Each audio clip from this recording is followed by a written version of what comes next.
Hi, this is Steve again, and as you know, Glacier is my favorite national park, and I've been to most of them. It has everything for the person who loves the outdoors and nature. There's a beautiful drive, mountains, lakes, streams, broad valleys, diverse wildlife, and of course, glaciers. But my favorite part is the over 700 miles of trails that help you experience it all. You probably know that I've produced a 90-minute documentary/travel guide called Glacier, the Hiker's National Park.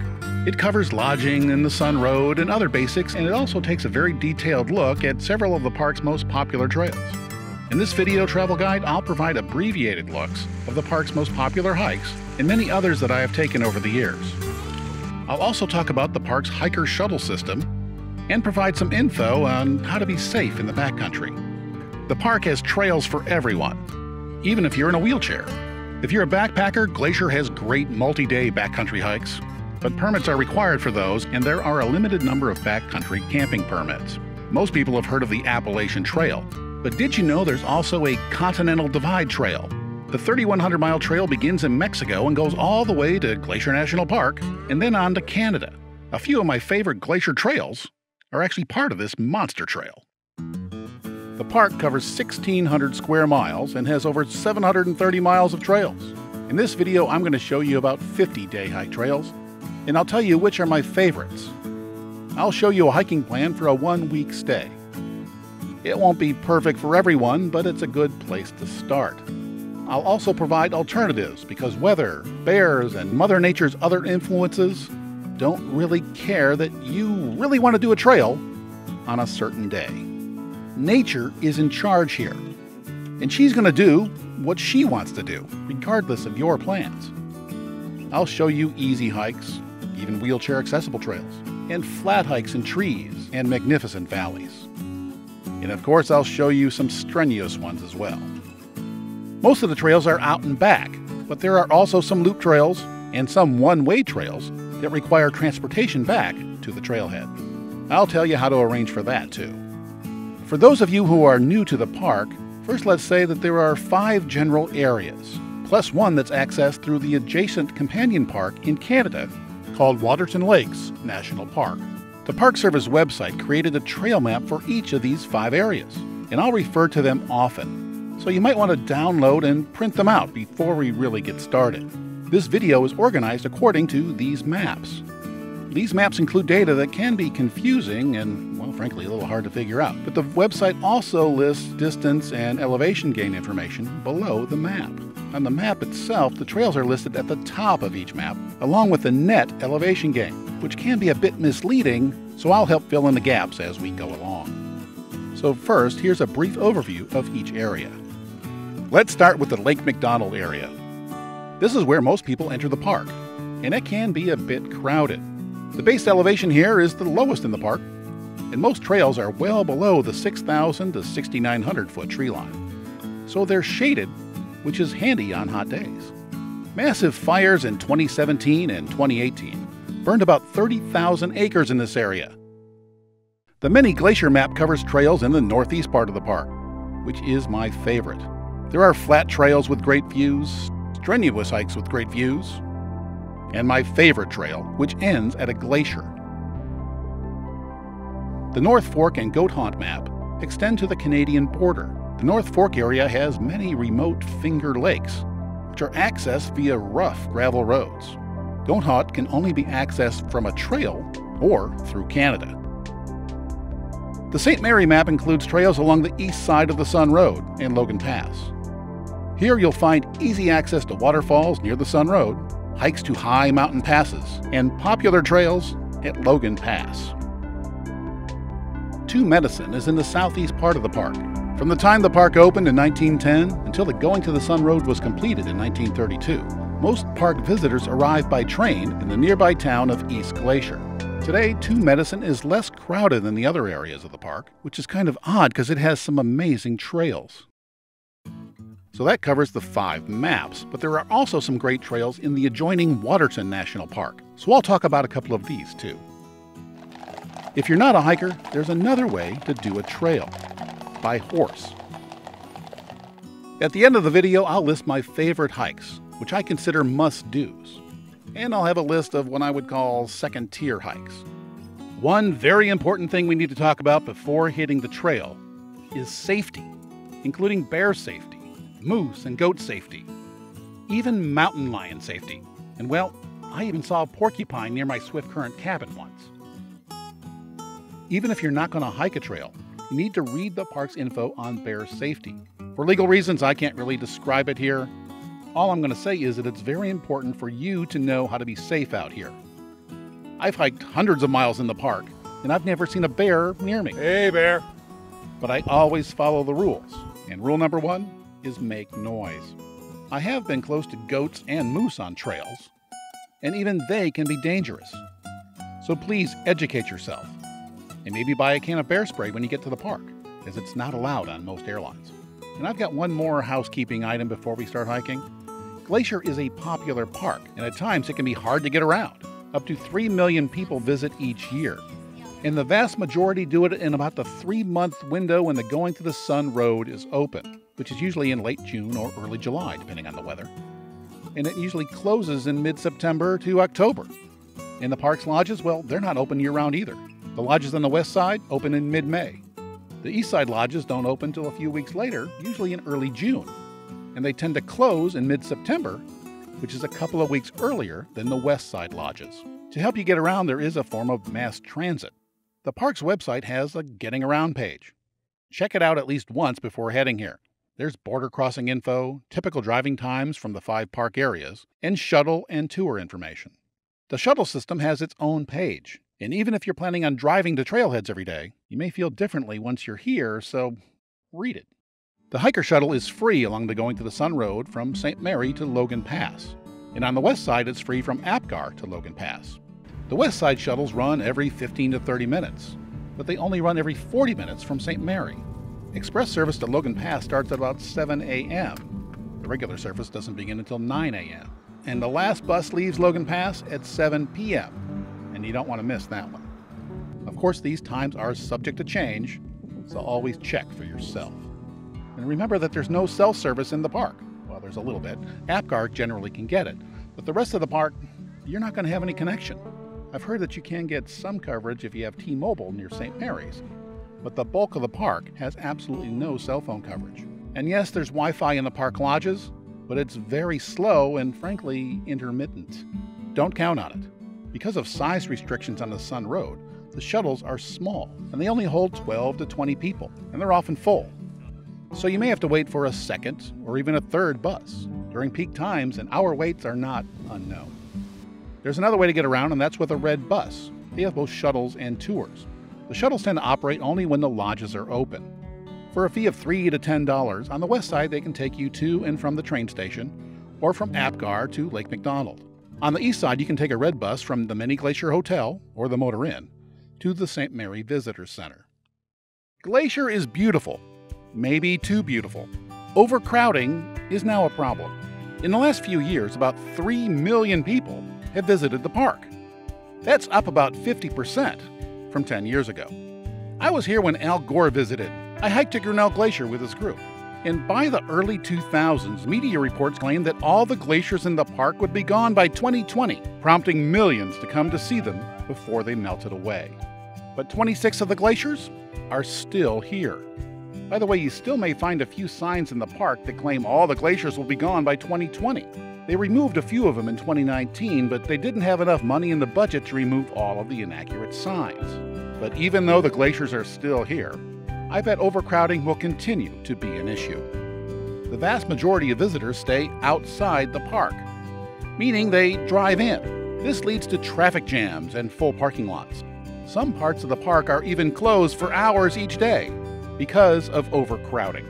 Before your trip, monitor the park's parking status page and its road status page to see where and what time of day overcrowding starts to shut things down. And consider taking a red bus or hiker shuttle when you're in the park. If you're lucky enough to stay in the park, check with the hotel staff or a local ranger station before leaving for another area. Road congestion is also caused by road construction. Such delays are common on the Sun Road, and there may be closures at night, too. In 2020 and 2021, The popular Mini Glacier Road will be reconstructed, and long delays are expected both in and out of the area. Well, on that cheery note, I think I've given you plenty of time to print out the trail maps. So let's get started. Since most people come to the park from the west side, I'm going to start with the Lake McDonald area.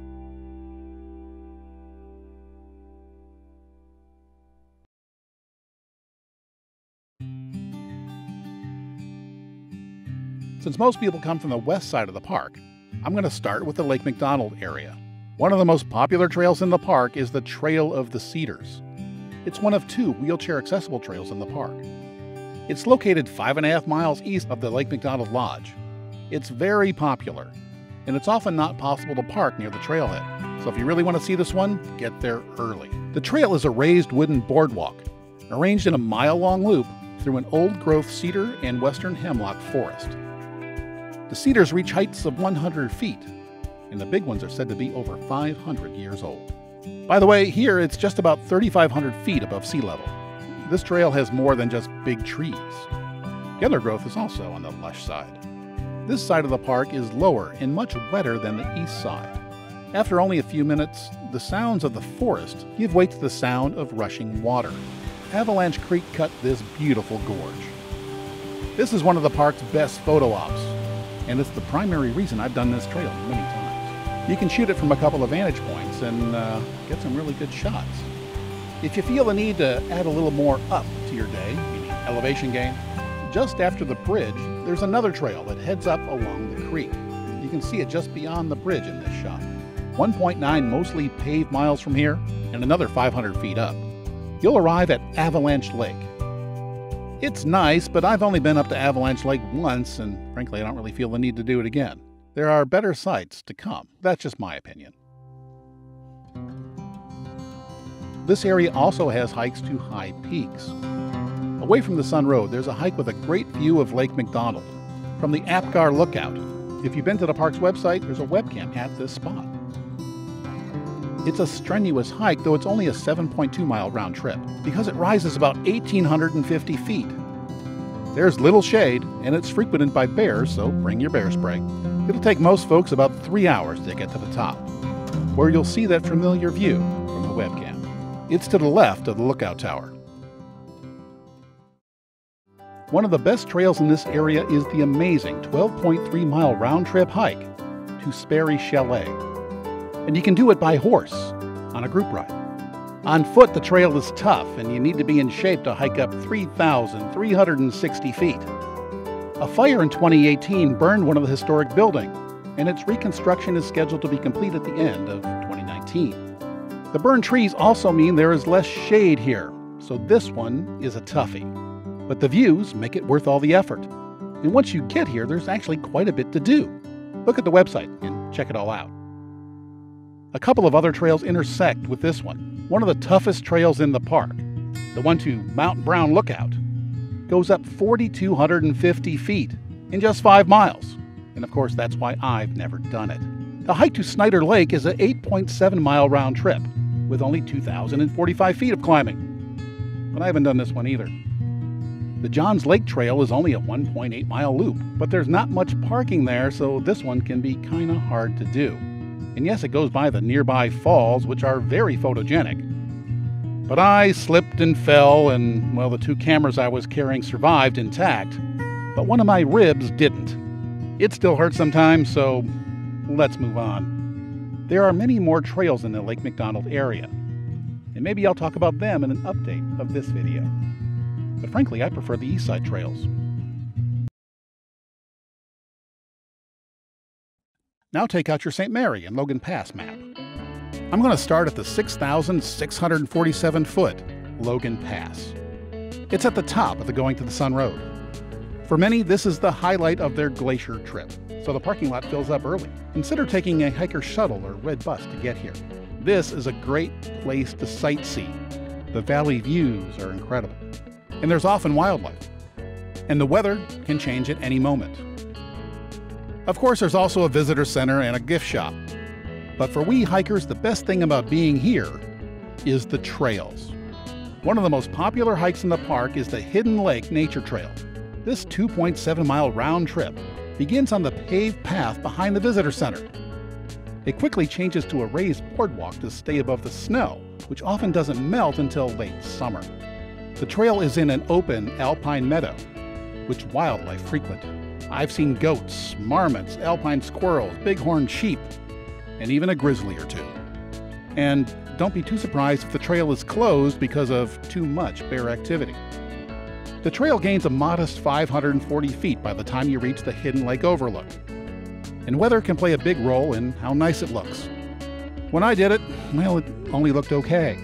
This is what it looks like on a nice sunny day. And for those who are interested, it's another mile and 800 or so feet of down to get to the lake. This hike is not on my top 10 list, but if you're not ready for a long hike, this may be the one for you. This is the Garden Wall, and one of my favorite trails is carved into it. The Highline Trail. I've taken 3 different day hikes from this trailhead. Another one will take you all the way to Canada, as this is part of the Continental Divide Trail. The lunch spot hike is only about 4 miles round trip. It's about 11.5 miles to the loop route. And if you include a steep spur trail to Grinnell Glacier Overlook, then you can add a couple of miles. Though this is called the loop route, the trail isn't a loop. It requires a hiker shuttle to get back to Logan Pass.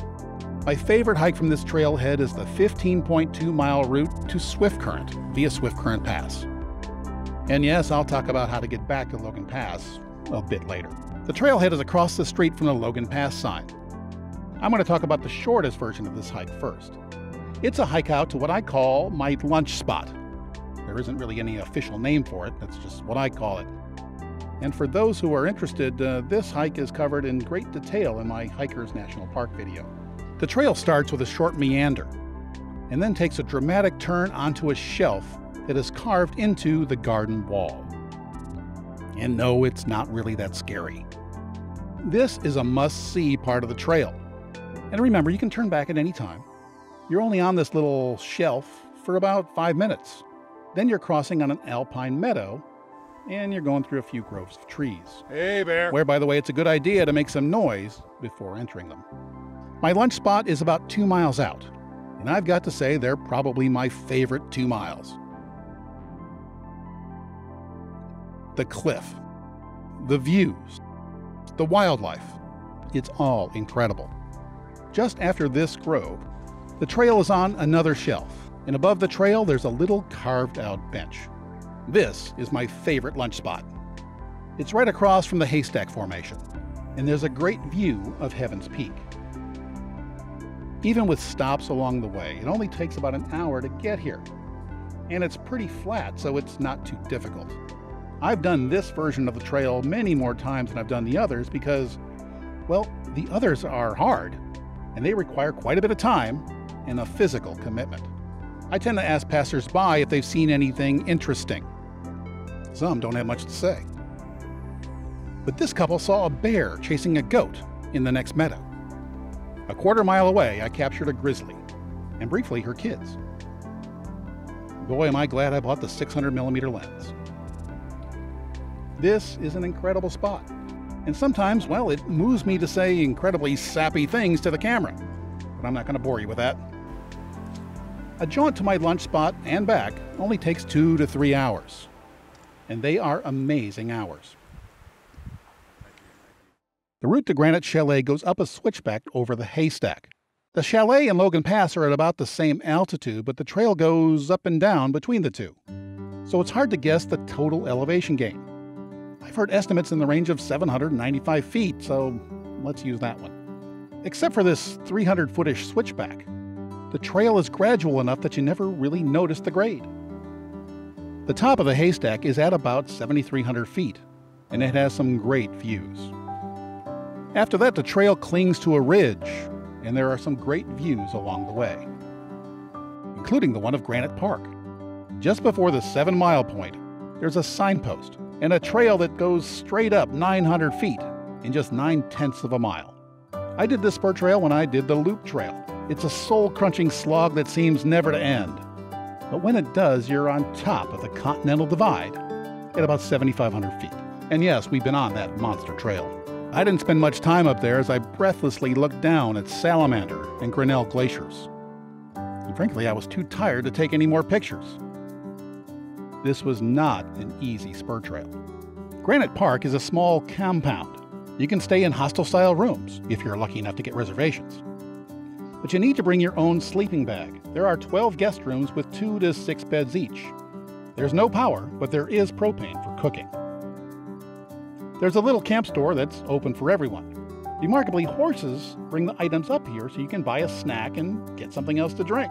And by the way, you'll pack out whatever you buy. From Granite Park, there's another spur trail. This one goes to Swift Current Lookout. To complete the loop trail, go down 2,300 feet through a recent burn area to the loop on the Going to the Sun Road. And I wish I had hiking poles when I did it. Going down is pretty rough on the joints. By the time you get here from Logan Pass, you've covered about 11.8 miles. But if you went up to the overlook, you've covered 13.6 miles and gone up 1,800 feet and gone down about 3,300 feet. And oddly, the loop trail is not a loop. A free hiker shuttle can get you back to Logan Pass. But make sure you get down here before the last run of the day. And of course, you can start here and go up to Granite Chalet. From here, it's an 8.4-mile hike with about 2,300 feet of up and then down. From Granite Park to the Swift Current Motor Inn, there are about 6.6 miles on the Swift Current Pass Trail. The first mile or so includes about 200 to 300 feet of up. But after that is one of my favorite views in the park. This is Swift Current Valley. It's a view that is earned in sweat. I've done it twice and I really hope to do it again. The valley floor is about 2,300 feet below, and the view from the valley is quite nice. I describe it in detail in my Bullhead Lake hike in the Many Glacier segment. The hike from Logan Pass to Swift Current is one of my favorites. If you're in good shape, I highly recommend it. If you're not, remember that rescue is hours away. Now that you know what Logan Pass has to offer, it's time to look at some easy hikes on the St. Mary map. There are many places to stop along the Going to the Sun Road, and Sun Rift Gorge is one of them. And of course, it has limited parking. But there is a shuttle stop here. There's a trailhead near Sun Rift Gorge that connects to a few short trails that lead to 3 waterfalls. One goes all the way to Gunsight Pass. Much of this area burned in 2015, drastically changing the view. This Google Maps view shows the extent of the burn area. Of course, in the years to come, these dead strands of trees will become excellent fuel in an inevitable dry year to come. The gorge is on the north side of the road. The trail to the falls drops below the road on the south side.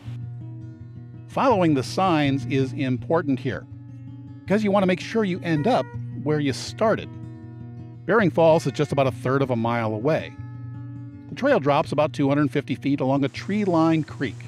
It's a nice waterfall, especially on a hot day.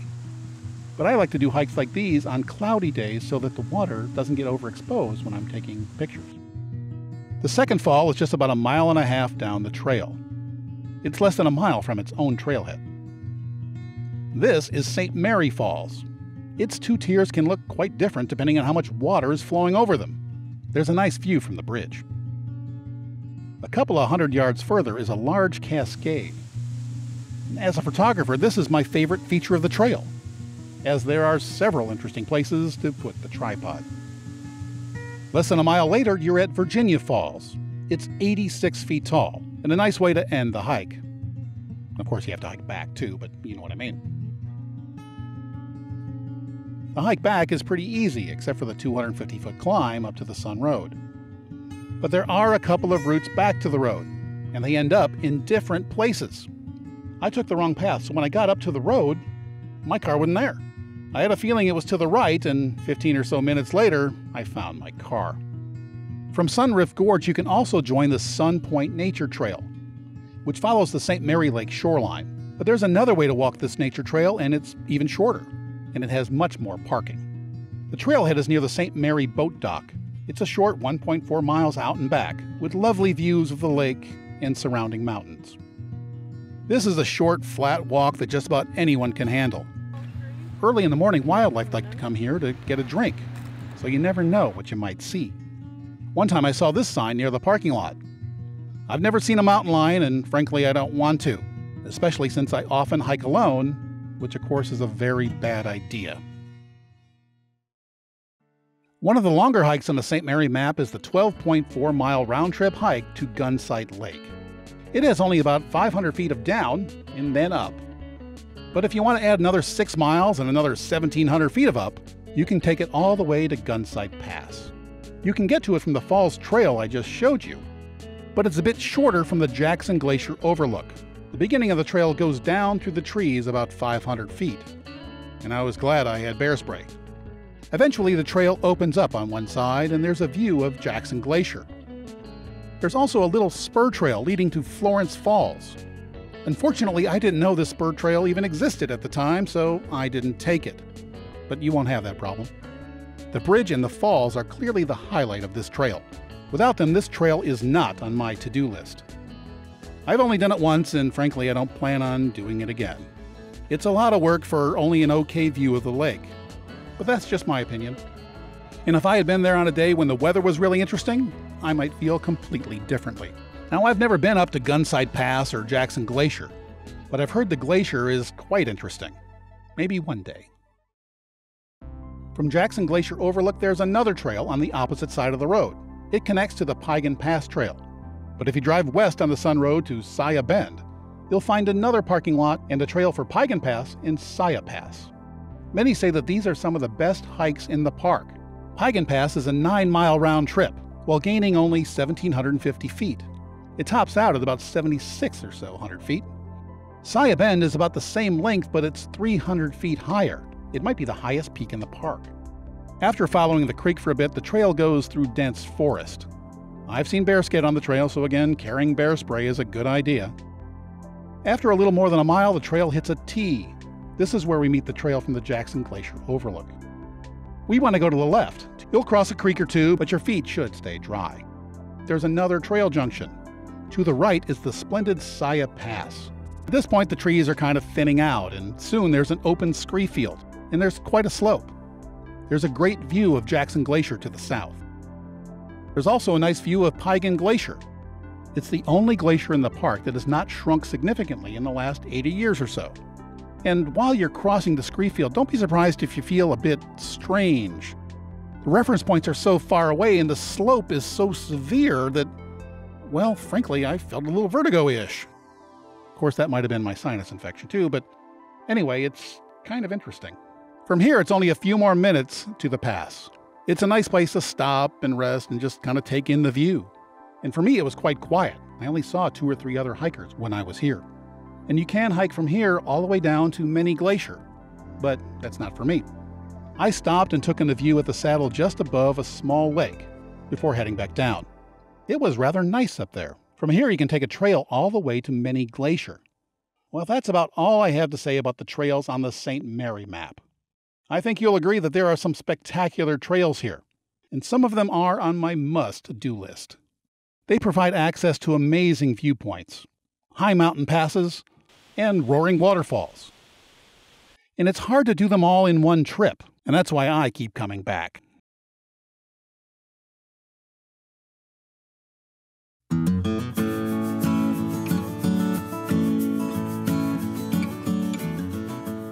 Okay, now I'm going to show you my favorite part of the park, Many Glacier. To me, it's the most scenic. It's also where my favorite trails begin. I only hope that this video won't make it more crowded than it already is. There are many trailheads in the area, and each has multiple destinations. This one traverses the Swift Current Valley while passing by a chain of lakes. This one goes to the popular Iceberg Lake and the Tarbingen Tunnel. And there are shorter trails off the Many Glacier Road. And my favorite trail in the park begins at this crowded trailhead near Swift Current Lake. Also, there are some unofficial trails, they're really unmarked routes, to the top of the surrounding mountains. If some in your group aren't into hiking, Many Glacier is one of the places where they can take a horse on a trail ride. I'm a flatlander, And on my first day in the park, I plan to do an easier, flattish trail to help me get used to the 4,800-foot altitude. The Bullhead Lake Trail, or a portion of the 8-mile round trip, is usually my first choice when staying on the east side of the park. When you're this close to the Continental Divide, you assume that the best hikes involve a lot of going up and down. Well, the Bullhead Lake Trail proves that this is not necessarily the case. This is also one of my favorite trails. The trailhead is near the west end of the Swift Current Motor Inn parking lot.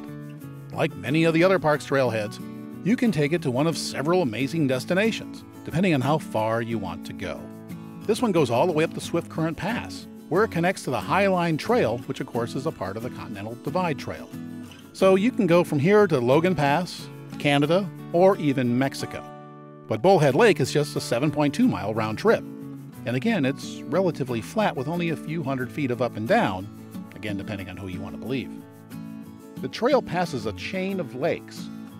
The nearby first lake is full of moose nearly every evening. The second has a colorful small waterfall, and the final one, Bullhead Lake, is in a beautiful terminal valley. The first is Fisher Cap Lake. That's the one with the moose. It's accessed via an unmarked spur trail that's just about a quarter mile from the parking lot. And this spur trail is easy to miss, and I've missed it many times. But this is the best place in the park to see moose. They feed in the water nearly every evening, and they do draw a crowd. I tend to make the photo op at this lake its own activity. I don't really come here when I'm going all the way to Bullhead Lake, but I'll talk more about that in a second. During the day, the moose are often in the nearby woods, so keep alert and actively listen, because moose, as well as bears, feed during the day. So don't wear earbuds. And if you look closely, somewhere back there, there's a moose. Of course, it's easier for them to use the trail, so guess what? They do. The woods are pretty thick until you reach the west end of Fisher Cap Lake. And then the views get even better. One of the great things about Glacier is all the color. This red rock looks great under that blue sky. You reach the second lake about 1.5 miles from the trailhead. This one is Red Rock Lake. You may also hear the sound of rushing water, because about 0.3 of a mile later, there's another spur trail, and this one leads to Red Rock Falls. This cascade is a nice little place to scramble around, and kids love it. It's another 1.8 miles to Bullhead Lake and the terminal valley that surrounds it. And the geology, well, it's amazing. Just look at the folds in that cliff. And I've seen mountain goats on there, and up this ridge I've even seen grizzly. Luckily they were heading up and not down to the valley. This trail feels flat, and the 420-foot rise is very gradual. So it's really more like a stroll. It's only about 4 miles out, so it takes less than 1.5 hours to get here. And there's even a flat rock that makes a great bench to help you take it all in. This trail is on my must-do list. So on your first day in the park, especially if you're staying in Mini Glacier, consider doing this trail, perhaps all the way to Bullhead Lake. By the way, the short stroll to see the moose in Fisher Cap Lake is a great way to spend just an hour or so at the end of the day, as long as you're back before the sun gets too low.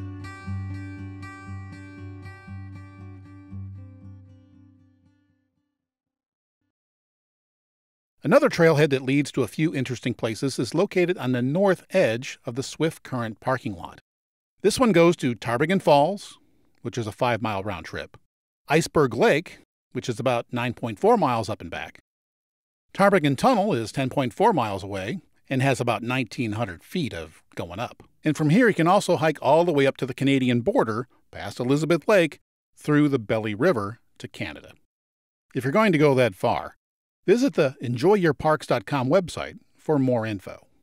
This is on the same ridge as Alton Peak, and it is frequently closed by bear activity.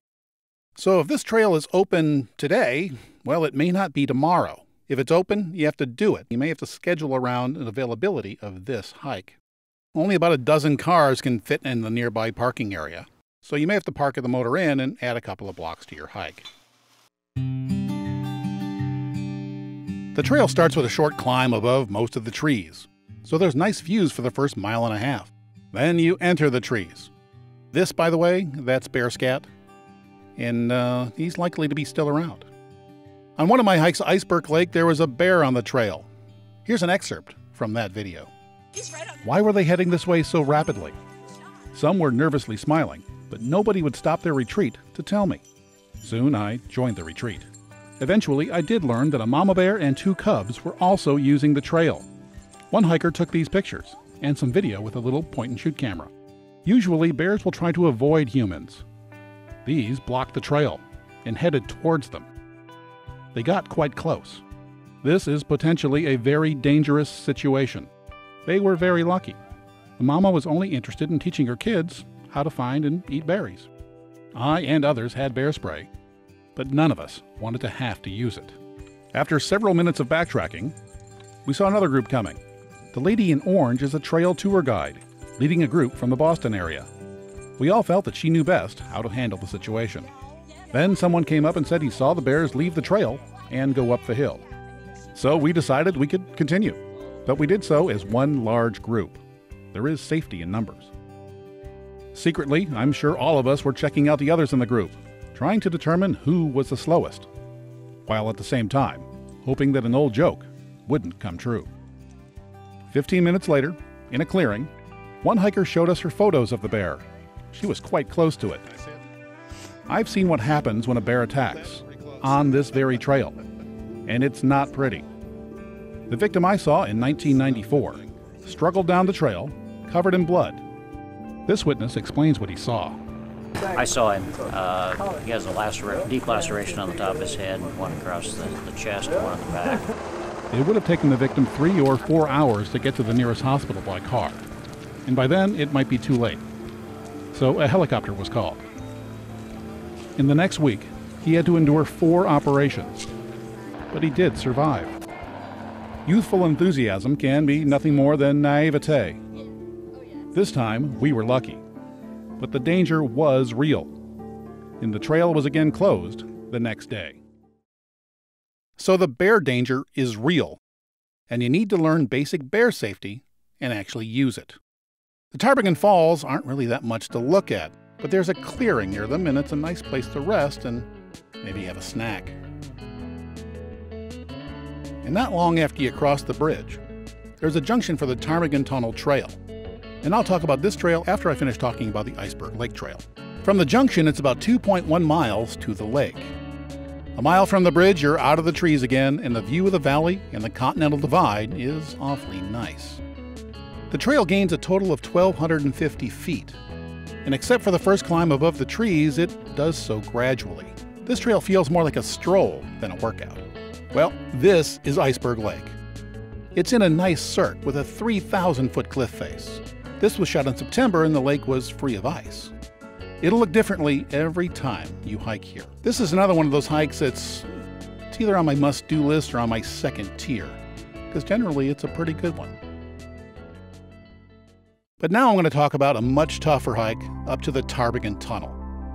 It starts out just like the other ones did, climb up the little hill and go to Ptarmigan Falls, and the junction is just past the falls after you cross that little bridge. It starts with a half-mile slog up 400 feet through the trees and huckleberries, which of course is a favorite bear, so make noise. Then the trail climbs more gradually until a clearing with a lake. And by the way, see that little hole? Apparently a bear dug that. From the lake, there's also an intimidating view of the switchbacks up to the tunnel. The trail goes up another 500 feet in about 2/3 of a mile. Because of the weather, well, my view wasn't that great. Well, here's what it looks like on a nicer day. This is the door to the 250-foot tunnel.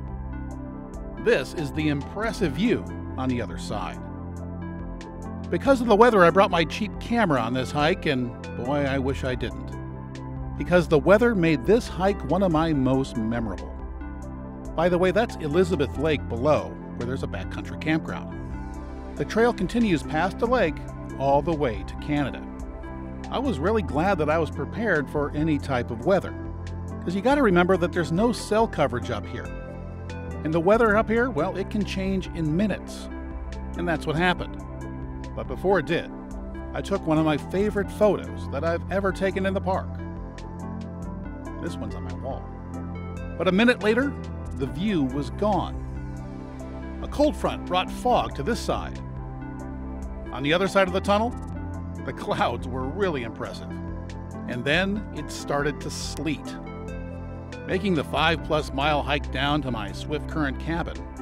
It was interesting and one of my favorite hikes that I've ever done.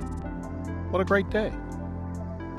The Tarbingen Tunnel hike is 10.7 miles with 2,300 feet of up. It's hard and you'll need to be in great shape to do it, but the reward is a great experience.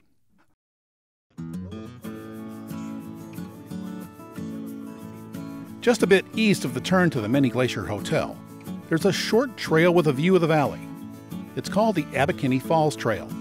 It's only 1.7 miles round trip, and it gains just 625 to 700 feet, depending on who you believe. And all of it is in the last half mile or so that's a bit of a workout. I've only done this once, and I think it was in 1999 or so I don't really have any good footage. And I remember that the view of the surrounding valley was pretty interesting. And as usual, a couple of other trails do connect here. And one of the kids who worked in the Swift Current Motor Inn told me about a way to get to the top of Alton Peak and its amazing view. It's a bit of a scramble and you kind of have to find your way up, but this is the general route. And keep in mind again that this is on the ridge where bears love to congregate, so sometimes the entire ridge is closed to hikers. There's also a super secret way to climb Mount Grinnell. I've talked to someone who's done it, and he said the views from the hotel are incredible. I wish I had pictures to show you, but, well, I just don't. And on the way to the top of Mount Grinnell, there's also an old mine. There's also a way to bushwhack your way up to the peak over the back of the Mini Glacier Hotel.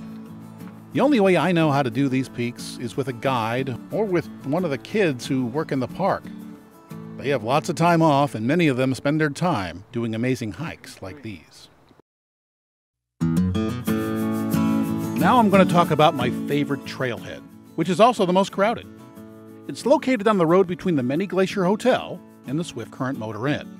You can go to 4 to 5 places from here, and as you can see, there isn't much parking, so it fills up quickly. And if you have to walk here from the hotel or from the Motor Inn, you can add some distance to your day. There are trails here for every fitness level. The first few hundred yards or so is even wheelchair accessible.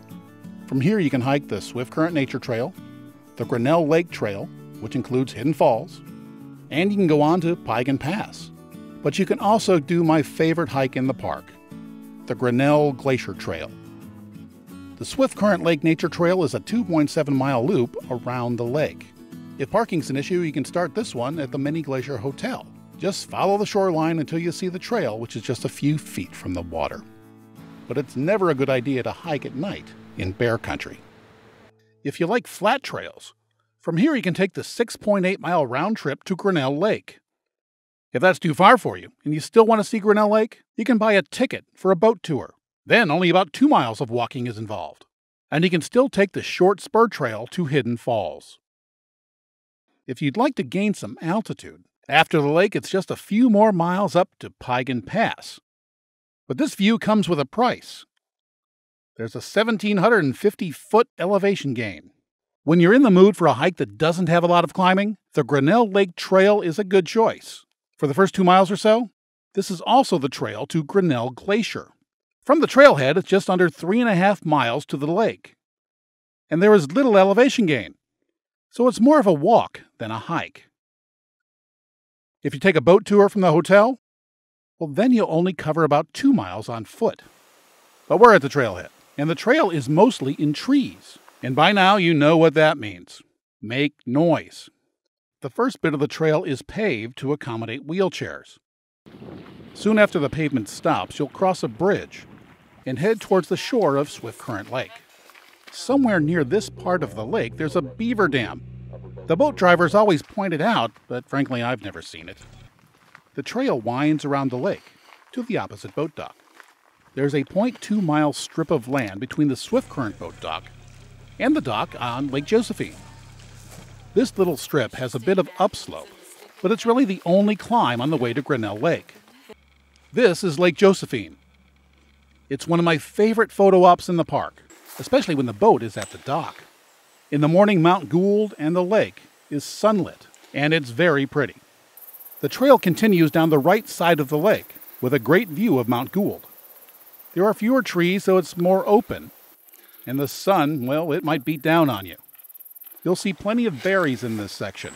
And remember that where there's berries, there will also be bears. Hey, bear. I've done this trail over 20 times, and I've never seen a bear on it. But I do follow bear safety procedures. I make noise. One day on the return leg from Grinnell Glacier, some fellow hikers asked me if I knew that I had just walked right under a bear. Hey, bear. And I said, no, I had no idea. Apparently, because Hey, I bear. was making noise, and I did not surprise the bear, well, it left me alone. I could have been lucky, or maybe it's because I knew the rules. When you're a bit past halfway to the end of the lake, there's a fork in the trail. We want to go left to Grinnell Lake. The right trail heads up to Grinnell Glacier, which I'm going to show you next. From the great photo op, it's about 1.3 miles to the end of Lake Josephine. This is where the boat tour stops, and a couple of trails connect here. You can even walk back to the hotel on this side of the lake. But no matter where you're going, double-check the signs. Once I was a bit cocky and I didn't do this.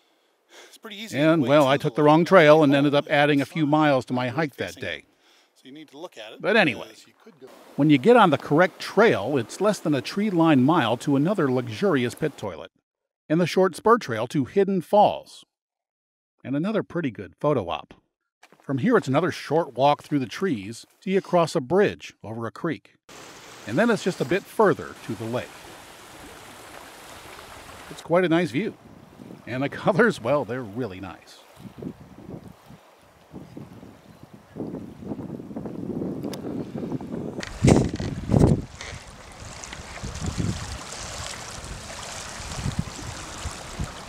The waterfall at the far end of the valley is meltwater from Grinnell Glacier, and I'll take you there in a bit. This group of hikers on the far slope, they're heading up there. And if you're at the lake and you're feeling pretty good and maybe you want to hike a little bit more, well, based on the park's map, it's about 2.8 miles further down the trail, with another 500 feet of up, to Morning Eagle Falls.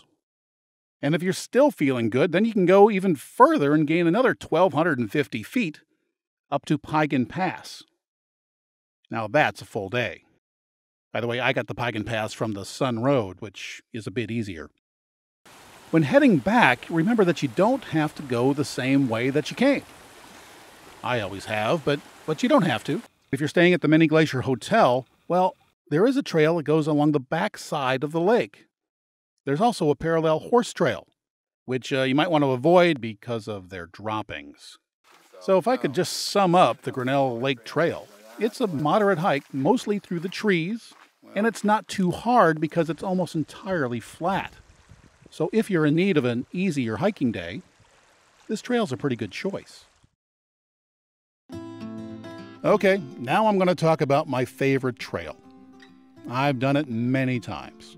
The Grinnell Glacier Trail. You can head up here from this same trailhead to make it a 10.6 mile hike that goes up 1,600 feet. And that's if you're just going up to the overlook. If you want to go down to the foot of the glacier, you'll have to add about a mile or so. And there's some up and down involved there too. But you can save yourself about 3 miles of walking by booking a seat in advance on the boat. Tickets must be bought at least a day in advance, and it is often sold out. But I think it's worth it. I tend to take this hike as early as possible in the morning. And on this August morning, there was frost on the dock. This group was led by a ranger, so I followed her to make sure I'd get on the right trail. From the dock, the trail heads back to the ridge I showed earlier. At the junction, follow the sign to the Glacier Trail. After a short jog, it goes up rather quickly, providing a nice view of the bridge we just crossed. And yes, I did my best to avoid commenting on that jacket. From here, the trail is pretty straight and mostly exposed, but there are a few groves of trees as you constantly climb. I suppose I should have mentioned this before, but there are regular boat tours, but once a day there's a boat specifically for the ranger-led hike, and that's what I took this time. It has a quicker ride across the lake, and the ranger frequently stops to allow the group to rest as she provides info that is usually kind of interesting. This little talk was on geology. Notice the bending rock and the unique color? She explains how this formed. As the trail rises, the view keeps getting better. There's a few viewpoints with amazing views of Grinnell Lake. Now, lighting and weather has a great deal to do with the quality of the photos you get from this spot, but on this day it was pretty good. I'm going to let a few of these beautiful shots play on by as I talk a bit about the weather. When hiking in Glacier, just about any kind of weather is possible, regardless of how the day started. An hour after leaving the frost on the deck, I had my jacket off and the sun was, well, almost too much. And on the east side of the park, it can be quite windy. The air generally comes from the west and it hits the divide and then it just pours down the other side. I've been on this trail when the wind was blowing well over 20 miles an hour and it gets a little blustery. And often it's a cold wind too. Of course, it's colder as you go up, and it makes sense that it's cold near the glacier too. So dressing in layers is a good idea when hiking in Glacier. It can also rain unexpectedly. So I'm almost always wearing Gore-Tex hiking shoes or boots. And I always bring one of those extremely portable little ponchos that cost a few dollars. That is, of course, unless I'm wearing Gore-Tex pants and a jacket. Okay, now back to the trail. After an hour and a half or so, there's a bit of a bend, and then there's a little meadow. I think it's about here that the trail dips a bit, and you have to regain some of that hard-earned elevation. Then, less than a half a mile from the top, there's a clearing with benches and, well, even a pit toilet. It's a sheltered spot, so this is a good place to eat out of the wind. It's also a good place to rest, because the hardest and steepest part of the trail is yet to come. The last quarter mile or so is quite steep, but it has great views of the valley below. Finally, after 2 to 3 hours of hiking, you're at the Grinnell Glacier Overlook. It's about 2/3 of a mile to the glacier, and in places it's a bit of a scramble, but it's well worth it. Keep in mind that it may not be safe to walk on the glacier. When I first came here in the mid-90s, you could explore ice caves, and up to the early 2000s, rangers led groups out on the ice. Today, that's not really possible. The ice is too thin, and it's quite likely that it won't hold your weight. And you don't want to fall through a crevasse, because that water is very cold. Like I said, this is my favorite trail, and I hope you can see why. My 90-minute Glacier travel guide includes an 11-minute segment just on this trail, and it's well worth a look.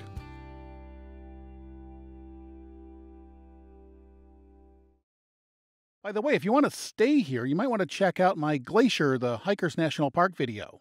It has a detailed segment on lodging in many Glacier. In the last few years, Glacier has become quite crowded. Many of the comments of my other Glacier videos mention how the crowds, traffic, and lack of parking negatively impact the experience of visiting the park. And crowds are why I rarely visit in midsummer, so I get it. The obvious solution is to go where the crowds ain't. And for now, that means you might want to check out Two Medicine. It's located in the southeast corner of the park, with a base elevation of just under 5,200 feet. Ironically, this remote corner was once the park's epicenter. Before the Sun Road was built, well-heeled adventurous visitors came to the park by train at East Glacier, and after a stay in Glacier Park Lodge, they would ride a horse the 11 or so miles to Two Medicine, and then beyond.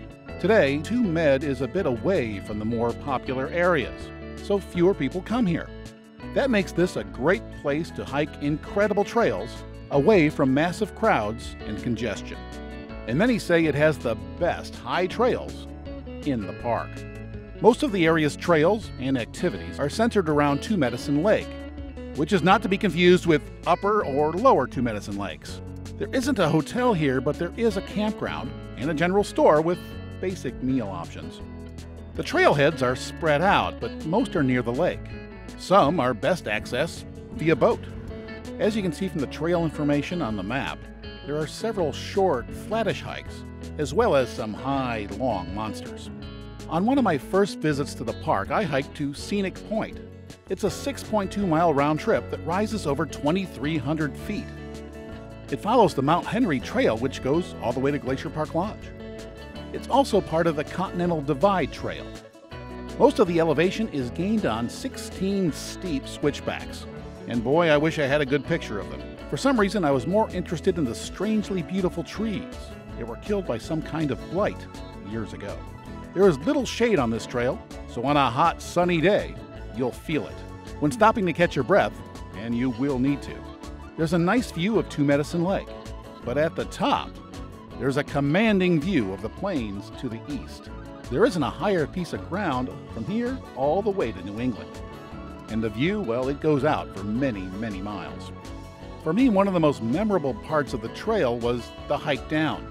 The switchbacks are so steep that I was almost running down them. Slowing down enough to take a turn at a switchback or two was quite difficult, and I certainly didn't have time to take any pictures. If I were to do this trail again, I'd definitely use hiking poles. Sometimes after a few days of tough hiking, it's nice to take an easy one, especially if it's cold and rainy. On such a day, I decided to go to Twin Falls. It's 3.8 miles from the campground, but only about a mile when you take a boat across the lake. No matter how you get there, there's only about 75 feet of elevation gain. I bought my ticket on this 40-degree day, and it was a pleasant ride across the calm lake. Just about all of this trail is heavily in the trees. There are a couple of trail junctions, so follow the signs to make sure you go to the right place. This is the falls. Or is it these are the falls? Anyway, there they are. They're not spectacular, but it's not a bad way to spend part of a rainy afternoon. The more interesting thing is one of the guys I recognized from the boat decided to take a dip in the near freezing water. While waiting in the shelter for the boat to return, I asked him why he did it. So you're the guy who jumps in all the lakes in the park? Yeah. I swam in the one at Glacier Hotel yesterday. And why do you do such a thing? There's no showers in the park. That's not true. The bigger campgrounds, like the ones at Swift Current, they have showers. From the boat drop-off point, you can go to other places too. No Name Lake is less than 3 miles away, but there is about 800 feet of climbing involved. And on the way, if it's not too cloudy, there's an interesting rock formation called Pumpelly Pillar. No Name Lake feels remarkably remote for such a short hike. It has a couple of backcountry campsites too, which can be reserved at the Two Medicine Ranger Station. Another destination you can go to from the boat dock is the Upper Two Medicine Lake. It's accessed from another connecting trail, and it's just slightly farther away at 2.2 miles. There's backcountry camping there too. Two of the most spectacular passes in the area can also be accessed from this boat dock.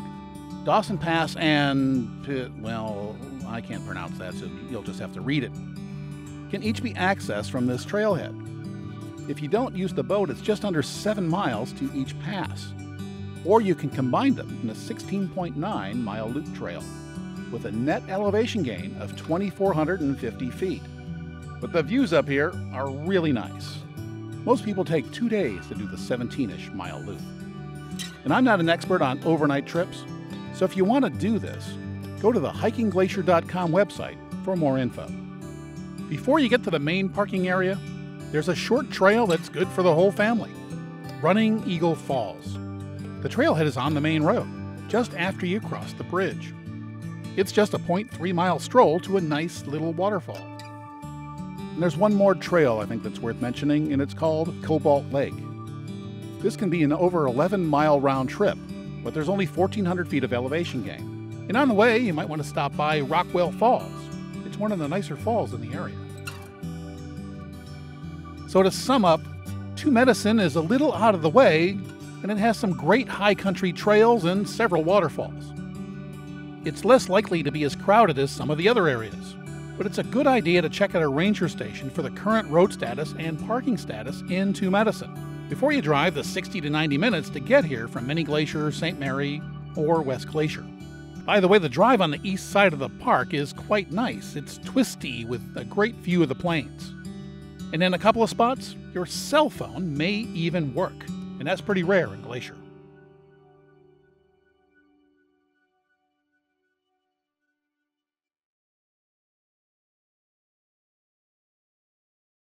Okay, now pull out your North Fork and Goat Haunt map. The North Fork area features many tree-lined lakes, Polebridge Mercantile, and remote trails to mountain peaks.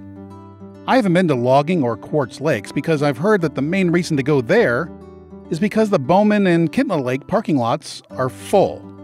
There are 2 roads that get up this way, one on either side of the Flathead River. The Camas and outside North Fork roads are paved all the way to Polebridge. The inside North Fork Road is the shortest way to Logging Lake and Quartz Lake, but it's unpaved. You can also get to these lakes from Polebridge by heading south. If you like walking in trees near a creek, then the Logging Lake Trail might be for you. It's a 9-mile round trip. The lake continues, and there are several campgrounds and more for those multi-day hikers.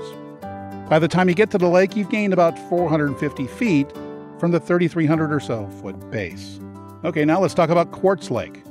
From the inside road, the trail is about a 20-mile round trip, and that's too much for a day hike. But you can also get to Quartz Lake from Bowman Lake. You get to Bowman Lake from Polebridge, so you can take the North Fork Road that is paved.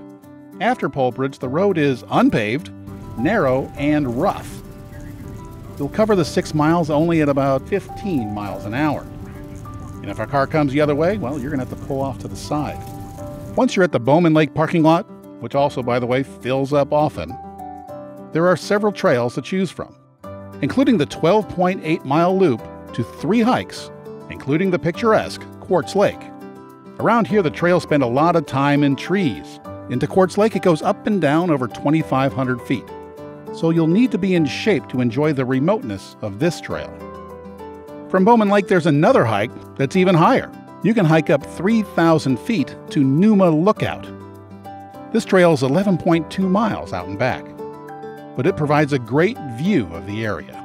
There's also a more moderate hike to Akoka'ala Lake, if that's how you pronounce it. It's only 11.6 very remote miles, and it goes up just 1,500 feet. So if you like the remoteness, that one might be for you. The last lake in this area is Kintla Lake. The road from Polebridge to Kintla Lake is another rough one. It'll take about 40 minutes to travel just 15.7 miles. But this is another beautiful lake. The trail follows the shoreline, and it's basically flat. I ran into a big pile of bear scat once I got here, and, well, frankly, I turned back. Took it as a bad omen. Others take it 29 miles all the way to Goat Haunt, camping along the way. Goat Haunt is at the southern end of Waterton Lake, and most people don't hike there. It's about a 4-hour drive from Apgar. There is a border crossing, and by the way, you're not allowed to bring most bear spray into Canada. I learned this the hard way. And there is a fee to enter Waterton Lakes National Park. The best photo op in Waterton just might be this one. This is the park's Prince of Wales Hotel in a magnificent setting. Goat Haunt is a remote outpost that may be unmanned due to budget cuts. It's located back in the U.S. on the other side of the lake, so you'll have to take a boat to get there. And it's not free. This is where the Continental Divide Trail ends. But there are also some shortish trails here, and they don't have a lot of up. But remember, you need to finish them in time to get back to take the last boat back to Waterton. So let's review the North Fork area. It's pretty remote, it's not very visited, but there's not a lot of parking here either. To get to the lakes, you're going to have to go through narrow gravel roads that are a bit rough. So campers and trailers are not recommended. The trails here are generally pretty flat around the lake, and it's the lowest altitude in the park. But if you want to go up and see the lakes from above, well, the North Fork area can take care of that for you too.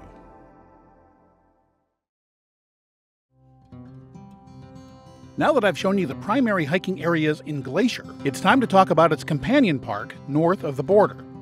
This park feels European. The first thing you see when you drive in is the Swiss-style Prince of Wales Hotel and its incredible Upper Waterton Lake backdrop. If you're ever in the mood for an afternoon high tea, check out its lobby. There are several trails in the area, but the Parks Canada website makes it hard to find out where they are. The first page has info about Banff and other parks, but you have to click the Things to Do page and scroll down past locations of places to sit to the All Activities list. Then, with the help of reading glasses, look under the Dog Walking link to find the hiking link. It's here that you'll find the only map, and this is it. It's useless. There are a few more links further down. There is a list of short hikes with descriptions, but it's amazing how little information there is for such a great hiking area. National Geographic recently named a day hike here one of the most thrilling hikes in the world. And where do you find info about it? It's under day hikes, where it can easily be lost amongst all the others. Oh, here it is. Crypt Lake. Come on, Canada, step it up a bit. Canada's parks are profit centers, and there's not much money in hiking. Luckily, the large U.S. Glacier PDF map includes many trails in Waterton lakes, including the thrilling Crypt Lake Trail. Sadly, I haven't done it, because years ago I was told not to hike it alone, so I kind of forgot about it. But now it's so popular, that's not a problem. The Crypt Lake Trail is not for everyone. It's a bit rugged, steep, and potentially dangerous. There's even a tiny tunnel. In other words, it's wonderful. But since its recent designation, it's also often crowded. It's 10.8 miles long, and it goes up 2,300 feet.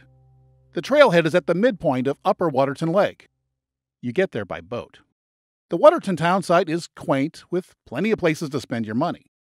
And there's also a small harbor, where the Waterton Shoreline Cruise Company is based. I've taken one of their cruises, and I even saw a bear from the boat. Today, a big part of their business is taking hikers to the Crypt Lake trailhead.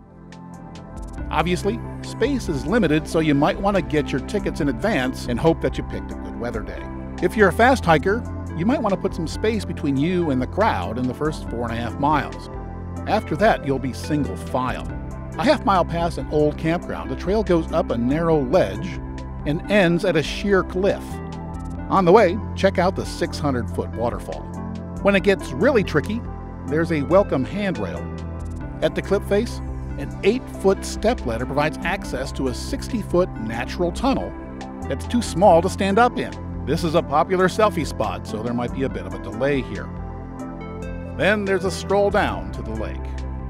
And this is Crypt Lake. It's a pleasant place to rest after this amazing crossing, while thinking about how lucky you are to be able to hike back on this thrilling trail one more time. So, how do you get here? Well, Waterton Lakes is about an hour's drive from St. Mary via the Chief Mountain Highway. That means it's 3 to 4 hours from Apgar on the west side. The border crossing is not open 24 hours a day, so late-night crossings require an even longer drive. And the road is closed in winter. Yes, Glacier's Companion Park is a bit out of the way. But if you have the time, it's well worth a trip, even if you don't do one of the most thrilling hikes in the world. But if you do the trail, keep in mind that this level of activity is not for everyone. You need to be in good shape before you get here. Medical services are quite limited, and you're at least a couple of hours away from a major hospital. And also remember that this park belongs to nature. We are the intruding visitors. Well, I hope you enjoyed watching 50 Hikes in Glacier, as much as I enjoyed hiking and recording it along the way. If you appreciate the couple of hundred hours of research, writing, and video editing that went into this travel guide, please give it a like and subscribe to my channel. I read every comment, and I use them when I'm making updates. And you subscribers will be kept up to date when I make more travel guides, and that's certainly what I'm going to do, because after all, the West is big. Let's talk about trip planning. A plan is important, but keep in mind that Glacier is not a theme park. Nature's plans may not coincide with yours. So first, plan for flexibility. Bear activity can close trails and campgrounds. Weather is unpredictable and can change quickly in the mountains. Forest fires can utterly ruin your plans. In recent years, my annual trip has been canceled twice because much of the park was on fire. And smoke from fires, even if they're hundreds of miles away, can make hiking and even breathing difficult, and for some, dangerous. So when planning a week to 10-day trip, I plan for at least one bad weather day. Your plans will also depend on if you're staying on the east or west side. Remember, it takes 2 to 3 hours to cross the park on the Sun Road. Keep in mind that those who are in really good shape have many more options when it comes to doing trails. I prefer 9 to 10-day trips, but most people stay for less than a week. So the itinerary I'm about to describe is for a 7-day stay. Let's say you arrive in the afternoon. So on day 1, get to know the area. Read over the park info they give you when you enter the park. And ask a ranger or hotel staff if any of the trails are closed. Ask where there have been wildlife sightings. Ask about this year's construction on the Going to the Sun Road. And ask about this year's road construction. It's almost always going on the Sun Road. But in 2020 and 2021, there's going to be significant road construction on the mini Glacier Road. And it's expected to cause very long delays. Then explore your local area. Ask other visitors what they've done that they really enjoy. And take a short walk or hike just to see how the altitude is affecting you. Remember, the east side elevation is about 5,000 feet, and that's about 2,000 feet higher than it is on the west side near Lake McDonald. For dinner, or perhaps after dinner, visit one of the park's historic hotels, even if you're not staying at one. Many areas have ranger talks each night near a campground or in a hotel ballroom. In many Glacier, a ranger sets up a spotting scope in the Swift Current parking lot each evening. You may not be lucky enough to see a bear, but there's almost always something on one of the mountain ridges. And of course, you don't have to do all of these things on the first night. You've got 6 more. Whatever you do, don't just hang around in your room. It's far too beautiful out here. Rooms are for sleeping and writing in your journal. That's how I get the base material for these scripts. Unless I get to the park really early on day 1, I use my first full day in the park, day 2, to get used to the altitude and maybe do a short hike, but most importantly, that's the day I take a bunch of pictures. Drive the Going to the Sun Road, or take a bus tour to another area of the park that you haven't seen. It takes 2 to 3 hours to drive the 50-ish mile Going to the Sun Road. And if you're lucky enough to get a parking place at Logan Pass, stop and look around. You never know what you might see or photograph. But please remember, these are wild animals. Don't try to take a selfie with them.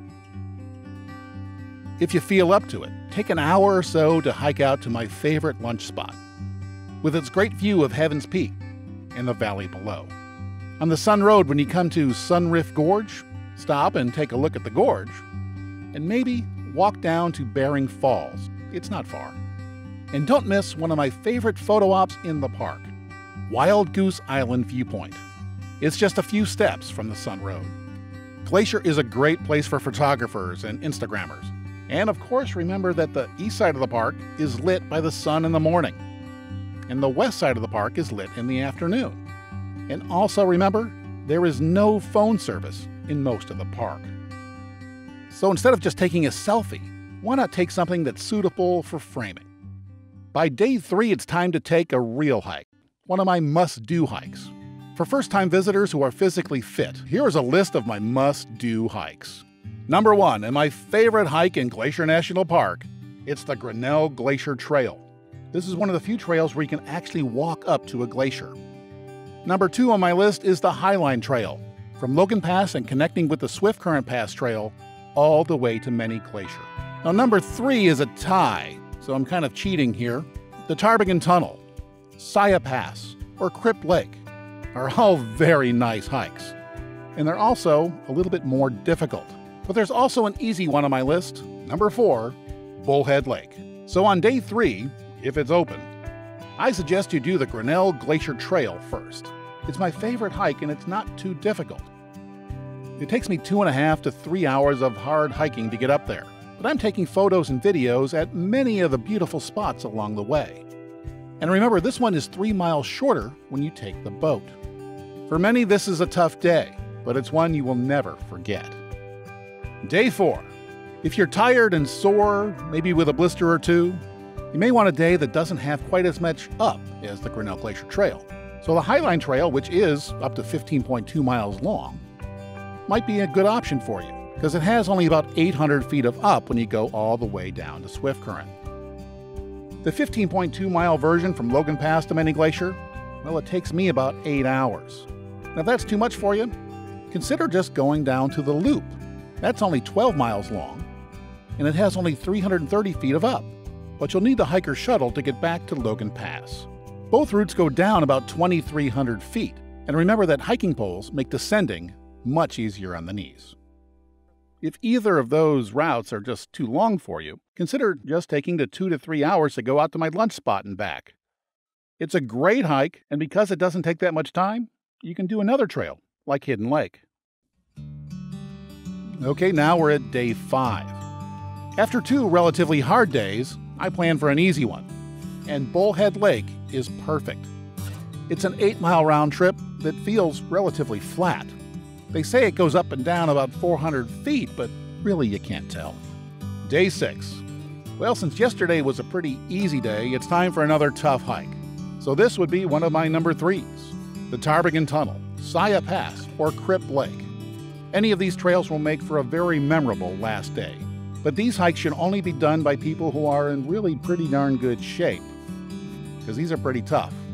If that doesn't include you, well, consider doing one of my second-tier hikes, like Iceberg Lake.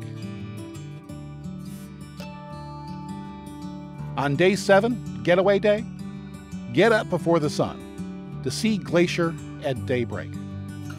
I do this nearly every day to capture images and get time-lapse sunrises. Glacier looks incredible at dawn, and everyone should experience this at least once when they come to Glacier. If I don't have to leave until midday, I'll also try to do a short hike before I leave. The Falls hike from the Sun Road, the Trail of the Cedars on the west side, or maybe even a jaunt out to my lunch spot if I have to cross through the park. Basically, take in as much as possible. You may have noticed that I haven't said too much about nighttime activities. Well, as I said, nights are for sleeping and for taking notes. But I know that that's not for everyone. Most of the park's hotels have entertainment at night, and I mentioned the Ranger Talks. Hotels also offer fine dining and a bar, and the bars, unlike your room, have a TV. Regrettably, kids can play online video games in the lobby at night, while the rest of us take in the incredible ambience of the place. If you're a young couple, remember that the walls in these old hotels are very thin. Even in the dark, Glacier is amazing. This is a great place for stargazing, especially when there's a new moon. The altitude and clear sky means a city dweller will see more stars than they've ever seen before. You can't do all the great trails in the park on one trip, and any trail may be closed for any number of reasons. So here's a list of my top-tier hikes. First, of course, is the Grinnell Glacier Trail. The Trail of the Cedars is number 2, followed by the Highline Trail, and that means just about any version of it, including my lunch spot. The Tarbingen Tunnel, Saya Pass, Bullhead Lake, Crypt Lake, and St. Mary's Falls are all hikes that you should do at least once. But if any of those trails are closed, or if some of them are just too hard for you, these trails are on my second tier of great hikes. Iceberg Lake, Grinnell Lake, Piegan Pass, Swift Current Pass, Dawson Pass, Virginia Falls, Hidden Lake, Avalanche Lake, Abercrombie Falls, Fisher Cap Lake to see the moose, and Sperry Chalet. There are likely plenty of other nice trails out there that I haven't done, and I hope that you'll tell me about them in the comments. So what do you do if the weather is bad? Well, first, come prepared. Bring Gore-Tex versions of everything from shoes to hat and gloves, and hike anyway. On one of my first trips to the park, I spent several hours on one rainy day just hanging out in the Many Glacier Hotel. The ever-changing view out the large-scale windows, and the warmth and smells of the fireplace made for a remarkably pleasant day. Well, for several hours anyway. And remember, the weather can be quite different on either side of the park. If it's raining on the side you're on, check with a ranger or hotel staff to see where it might not be raining. On more than one occasion, I've just driven to another area and done hikes over there. Forest fires are a bigger problem. I canceled a couple of my recent annual trips because of large fires late in the season. Fire smoke, even from distant fires, can make hiking difficult and even dangerous. Bear activity can also cause trails and campgrounds to be closed. Remember, this is not a theme park. Mother Nature is not your mom. And like your mom, she has no favorites. But nature isn't the only thing that can hurt your trip. Glacier has become a victim of its own success.